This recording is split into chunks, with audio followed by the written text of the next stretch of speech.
Jangan taklid buta.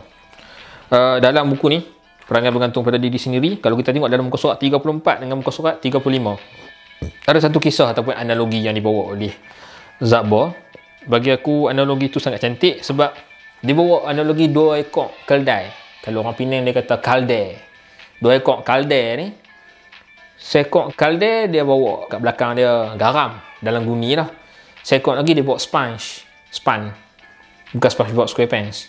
Sponge. Yang duk serat ayak semua tu. Okay. Lepas tu, kaldai yang first ni, dia macam terjatuh dalam ayak lah. Bila dia macam terjatuh dalam ayak, benda yang dia beban kat belakang dia tu, bila terjatuh dalam ayak, dia makin-makin dia rasa ringan. Dia kata, sebab apa? Fikir balik lah. Garam akan larut dalam ayak. So, itulah yang membuatkan dia rasa ringan tu. Tapi, seekor kaldai yang lain ni, yang bawa sponge, dia tengok. Dia kata, kira bila rendam dalam ayak, benda beban kat belakang kita tu rendam, kita panggung-panggung kepala, dia jadi lagi ringan. Dia kata syok lah. Dia pun buat. Dia tak tahu kata dia ada sponge kat belakang dia. Bila dia buat, dia rendam, dia mangkit-mangkit, bertambah berat lah benda yang ditanggung kat belakang dia. So macam ada satu dialog kat sini ya, muka surat 35. Agak hang rasa macam kena tampak. Aku rasa bila aku baca buku ni dekat bahagian ni lah, aku rasa macam aku kena tampak. Dialog dia kata, ketika itu tuannya yang dari tadinya telah memerhatikan sahaja akan kelakuan keldai itu, dengan perasaan lucu datang hampir kepadanya lalu berkata, "Hai si dungu yang bebal, sesungguhnya engkau ini bodoh dan tongong. Tiada engkau mengerti bahawa beban engkau dengan beban tolan engkau," tolan tu kawan, sahabat keldai yang lagi sekok tu, "tidak sama jenisnya. Engkau hanya meniru dan mengikut-ngikut dengan buta tuli, tidak dengan fikiran dan faham yang terang. Padanlah balasan yang engkau terima ini dengan bodoh engkau itu.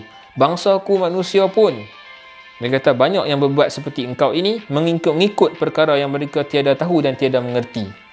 Satu teguran. Cuma kita ambil satu teguran ni one step further.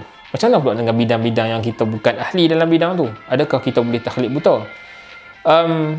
Pendapat yang aku pegang, okay? Aku dengar daripada Dr. Zaimi yang aku ingat. Orang lain aku tak apa sure. Okay.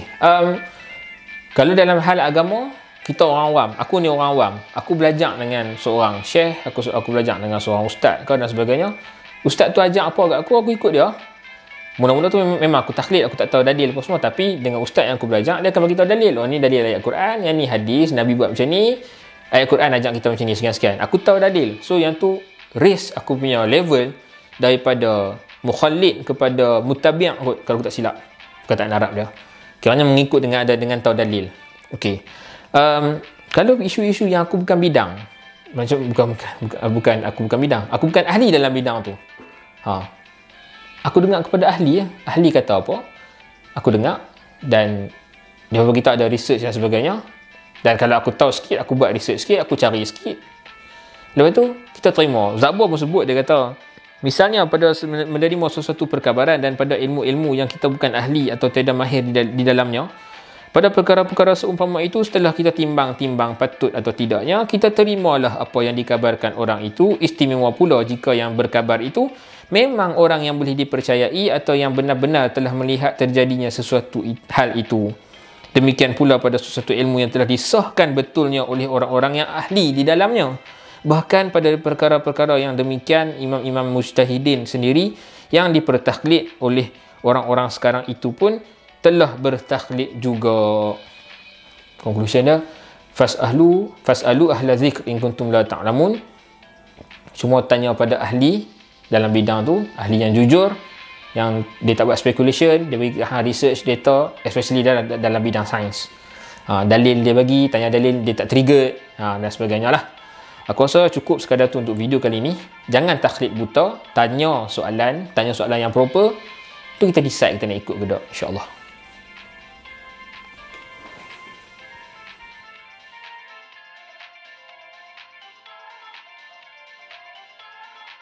So, macam mana? Hampa suka dengan video-video yang hampa tengok dekat dalam page kami? Suka dengan video ni yang hampa tengok ni? So, kalau suka, kalau rasa ada manfaat, tolong like, tolong share dan tolong panjang-panjangkan lagi kepada semua kawan-kawan. supaya manfaat tu boleh bukan dekat apa saja dapat dekat orang lain juga. Dan jangan lupa kami page Book Surgeon ada YouTube channel, tolong subscribe, boleh follow dekat Twitter, boleh follow juga dekat Instagram. Mudah-mudahan ada manfaat dan hampa tumpang jugalah manfaat yang kami sampaikan tu, insya-Allah. Assalamualaikum warahmatullahi wabarakatuh. Jangan lupa Book Surgeon analyze, scrutinize, criticize, insya-Allah.